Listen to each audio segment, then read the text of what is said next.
Hi hello dears, welcome back to my channel. പുതിയ വീഡിയോയിലേക്ക് എല്ലാ കൂട്ടുകാർക്കും സ്വാഗതം. അപ്പോൾ ഇന്നൊരു പുട്ടുപൊതിയുടെ റെസിപ്പിയാണ് കേട്ടോ കാണിക്കുന്നത്.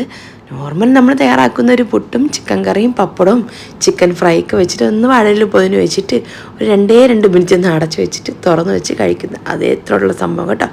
അതാണ് എൻ്റെ പുട്ടുപൊതി എന്ന് പറയുന്നത്. ഒരു അരമണിക്കൂറൊക്കെ ഒന്ന് വെക്കുകയാണെന്നുണ്ടെങ്കിൽ അതിൻ്റെ ഫ്ലേവർക്ക് ഇറങ്ങിയിട്ട് നല്ല ടേസ്റ്റ് ആയിരിക്കും കേട്ടോ ഒന്നും കൂടെ. അപ്പോൾ നമുക്ക് രാവിലെ തന്നെ അങ്ങ് പണി തുടങ്ങാം. അപ്പോൾ രാവിലത്തെ ബ്രേക്ക്ഫാസ്റ്റ് ആയിട്ടാണ് ഇതിന് ഉണ്ടാക്കിയിട്ടുള്ളത്. അപ്പോൾ രാവിലെ ചായയൊക്കെ ഇട്ട് കുടിച്ച് കഴിഞ്ഞതിന് ശേഷം പിന്നെ അതാ ചിക്കൻ ഒന്ന് വന്നിട്ടുണ്ടായിരുന്നേ. അതൊക്കെ നന്നായിട്ടൊന്ന് ക്ലീൻ ചെയ്തെടുക്കുന്നുണ്ട് കേട്ടോ. നമ്മൾ ചിക്കൻ കടയിൽ നിന്ന് വാങ്ങിച്ചിട്ട് വന്നിട്ട് അങ്ങനെ കഴുകി എടുക്കുന്നതിനേക്കാളും കുറച്ചൊക്കെ ഒന്ന് ക്ലീൻ ചെയ്തിട്ട് വേണം നന്നായിട്ടൊന്ന് കഴുകി എടുക്കാനായിട്ട് കേട്ടോ. ഇല്ലെങ്കിൽ അതിൻ്റെ പുറത്തുള്ള ഒരു വിഴുവിഴുപ്പ് പോലത്തെ ഒരു സംഭവമൊക്കെ ഉണ്ടല്ലോ, എനിക്ക് എന്താണെന്ന് വലിയ താല്പര്യമില്ല കേട്ടോ. നന്നായിട്ടൊന്ന് ക്ലീൻ ചെയ്ത് എല്ലാവരും ചെയ്യും, പക്ഷേ ചെയ്യാത്ത ആൾക്കാരുണ്ട്. പല വീഡിയോസിൽ ഞാൻ കണ്ടിട്ടുണ്ട് കേട്ടോ. അങ്ങനെ ഇടുന്നത് കാണുമ്പോൾ തന്നെ എന്തോ ഒരു മനമറപ്പണമൊക്കെ തോന്നും. അപ്പോൾ എന്തായാലും ഞാൻ ചിക്കനൊക്കെ ഒന്ന് ഇവിടെ ക്ലീൻ ചെയ്ത് വെച്ചിട്ടുണ്ടേ. ഇനി അത് ഒരു പാനിലോട്ട് വെളിച്ചെണ്ണ ഒഴിച്ചു കൊടുത്ത് ഒരു 3 ടേബിൾ സ്പൂൺ വെളിച്ചെണ്ണ, ഒരു കഷ്ണം പട്ട, 2-3 ഏലക്ക, ഒരു 4 സവാള, ഒന്ന് മീഡിയം സൈസിലുള്ള സവാളാണേ, 4 ഒന്ന് സ്ലൈസ് ആക്കിയത് ചേർത്ത് നന്നായിട്ടൊന്ന് വഴറ്റിയെടുക്കാം. ഇനി ഇതിലേക്ക് ഒരു 10-12ഓളം ചെറിയുള്ളിയും ഒരു 4 പച്ചമുളകും കൂടെ ചതച്ച് ചേർത്ത് കൊടുക്കാം. അപ്പോൾ അതിൻ്റെയൊക്കെ ഒരു പച്ച ചുവയൊക്കെ ഒന്ന് മാറി നന്നായിട്ടൊന്ന് വഴണ്ട് വന്നതിന് ശേഷം അതിലേക്കൊരു 2 ടേബിൾ സ്പൂൺ ഇഞ്ചി വെളുത്തുള്ളി പേസ്റ്റാണ്. ഇതിന് വീട്ടിൽ തയ്യാറാക്കി വെച്ചിട്ടുള്ള ഇഞ്ചി വെളുത്തുള്ളി പേസ്റ്റാണ് കേട്ടോ. അതൊരു 2 ടേബിൾ സ്പൂൺ ചേർത്ത് കൊടുക്കുന്നുണ്ട്. നന്നായിട്ട് ഇത്രയും കൂടെ ചേർത്ത് നല്ല രീതിയിലൊന്ന് വഴറ്റി അതിൻ്റെയൊക്കെ ഒരു പച്ച ചുവയൊക്കെ ഒന്ന് മാറി വന്നതിന് ശേഷം നമുക്കിതിലേക്ക് ക്ലീൻ ചെയ്ത് വെച്ചിട്ടുള്ള ചിക്കൻ ചേർത്തെടുക്കാം. ഞാൻ ഇവിടെ 1 കിലോ ചിക്കൻ്റെ അളവാണ് ഈ പറഞ്ഞു തരുന്നത്. അപ്പോൾ കറക്റ്റായിട്ട് 1 കിലോ ചിക്കൻ ഇതിലേക്ക് ചേർത്ത് കൊടുക്കുന്നുണ്ട്. നന്നായിട്ടൊന്ന് ഇളക്കി ഒന്ന് യോജിപ്പിച്ചെടുക്കാം. ഇനി നമുക്ക് ഈ ഒരു ചിക്കനിലേക്കൊക്കെ ആവശ്യമുള്ള ഉപ്പ് ചേർത്തെടുക്കാം. കല്ലുപ്പാണ് കേട്ടോ ഞാൻ ഉപയോഗിക്കുന്നത്. എന്നിട്ട് ഇതിലേക്ക് ഒരു 1/4 കപ്പോളം വെള്ളവും കൂടെ ചേർത്തിട്ട് ഒന്ന് ഇളക്കിയതിന് ശേഷം അടച്ചു വെച്ചിട്ടൊന്ന് വേവിച്ചെടുക്കാം. ചിക്കൻ ഒന്ന് പാകമായി വരട്ടെ. അതിനുശേഷം മാത്രം നമുക്ക് ഇതിലേക്കുള്ള മസാലപ്പൊടികളൊക്കെ ചേർത്ത് കൊടുക്കാം. എനിക്കിത് ഈ ഒരു പാത്രത്തിൽ ചിക്കൻ കറിയോ അല്ലെങ്കിൽ മട്ടനൊക്കെ കറി വയ്ക്കുന്ന സമയത്ത് ഒന്നും കൂടെ നല്ല ടേസ്റ്റായിട്ട് കിട്ടും കേട്ടോ. എന്താണെന്ന് അറിഞ്ഞുകൂടാ, ഇന്ത്യാലിത്തിൻ്റെ ഒരു പാനാണ് കേട്ടോ ഇത്. പക്ഷേ നല്ല ടേസ്റ്റ് ആയിരിക്കും. നമ്മൾ ആ ഒരു കറി വയ്ക്കുമ്പോൾ ഒരു കറക്റ്റ് ടേസ്റ്റും ആ ഒരു ടെക്സ്ചറും ഫ്ലേവറൊക്കെ കറക്റ്റായിട്ട് കിട്ടും. അപ്പോൾ അതായത് ഇതിലേക്ക് 1 ടീസ്പൂൺ മഞ്ഞൾപ്പൊടിയും 1 ടീസ്പൂൺ ഗരം മസാല പൊടിച്ചതും 1 ടേബിൾ സ്പൂൺ മല്ലിപ്പൊടിയും 2 ടേബിൾ സ്പൂൺ പെരിഞ്ജീരകപ്പൊടിയും 1.5 ടേബിൾ സ്പൂൺ കാശ്മീരി ചില്ലി പൗഡറാണ്. ഈ ഒരു കാശ്മീരി ചില്ലി പൗഡർ എരിവുണ്ട് കേട്ടോ, എരിവും കളറും ഉണ്ട്. അതുകൊണ്ടാണ് ഒരു 1.5 ടേബിൾ സ്പൂൺ എടുത്തത്. അത്രയും കൂടെ ചേർത്തിട്ട് നന്നായിട്ടൊന്ന് എല്ലാം കൂടെ ഒന്ന് ഇളക്കി യോജിപ്പിക്കാം.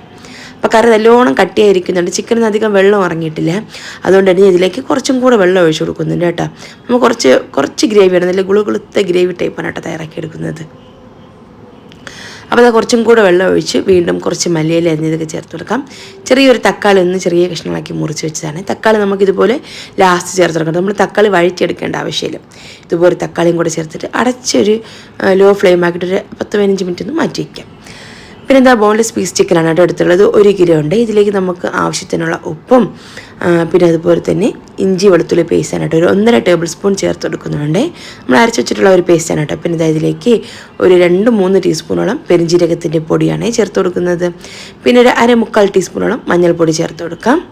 പിന്നെ 1/2 ടീസ്പൂൺ ഗരം മസാല പൊടിച്ചതും പിന്നെ ഒരു 2 ടേബിൾ സ്പൂൺ നിറച്ചും കാശ്മീരി ചില്ലി പൗഡറും കൂടെ ചേർത്ത് കൊടുക്കാം.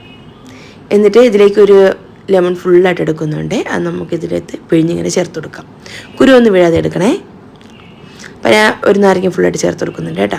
എന്നിട്ട് നന്നായിട്ടൊന്ന് മിക്സ് ചെയ്തൊന്നും മാറ്റി വയ്ക്കും. ഒരു 10-20 മിനിറ്റ് ഒന്ന് ഇരിക്കട്ടെ. അപ്പോഴത്തേക്ക് നന്നായിട്ട് മസാലയൊക്കെ പിടിച്ച് കിട്ടും. പിന്നെ കുറച്ച് ചെറിയ ഉള്ളിയും തൊലിയും കളഞ്ഞൊന്ന് ക്ലീൻ ചെയ്ത് വെച്ചിട്ടുണ്ട്. ഇനി അത് ഒരു കടായിലോട്ട് വെളിച്ചെണ്ണയാണ് ഒഴിച്ചു കൊടുത്തത്. അതിലേക്ക് കുറച്ച് ഈ ബാഡ് കീ ചില്ലിയിൽ നല്ല കളറുണ്ട്, ഒട്ടും എരിവില്ല കേട്ടോ കുരുമുളകിന്. അതൊരു 10-12 എടുത്തിട്ടുണ്ട്. എന്നിട്ട് കഴുകിയതിന് ശേഷം ആ ഒരു എണ്ണയിലേക്ക് ചേർത്ത് ഇതുപോലൊന്ന് ഫ്രൈ ചെയ്തിട്ടെടുക്കാം. അപ്പോൾ ഇത് ഇടുന്നത് കാണിക്കാൻ വിട്ടു തന്നെ കേട്ടോ. എന്നിട്ട് ആ ഒരു മുളകൊന്ന് വറുത്ത് കോരിയ എണ്ണയിലോട്ട് തന്നെ നമ്മൾ ചതച്ച് വെച്ചിട്ടുള്ളൊരു ചെറിയ ഉള്ളിയാണ്. ഒരു 20-25ഓളം ചെറിയ ഉള്ളി എടുക്കാം. അപ്പോൾ ആ ഒരു ചതച്ച് വെച്ചുള്ള ചെറിയ ഉള്ളിയും 1-2 തണ്ട് കറിവേപ്പിലൊക്കെ ചേർത്തിട്ട് നന്നായിട്ട് തന്നെ ഒന്ന് വഴിച്ചെടുക്കണം കേട്ടോ. ഒരുപാട് അങ്ങ് മുരിയാനായിട്ട് നിൽക്കേണ്ട, ഒരുവിധം ഒന്ന് റെഡിയായി വരണം, ഒരു പച്ച മണമൊന്ന് മാറി വരണം. അതിനുശേഷം നമുക്കിതാ മാരിനേറ്റ് ചെയ്ത് വെച്ചിട്ടുള്ള ആ ഒരു ചിക്കൻ പീസസൊക്കെ ഇതിലേക്ക് വെച്ചിട്ട് നന്നായിട്ടൊന്ന് ഇളക്കിയൊന്ന് യോജിപ്പിക്കാം. ഒന്ന് നന്നായിട്ട് മിക്സ് ചെയ്തെടുക്കാം കേട്ടോ.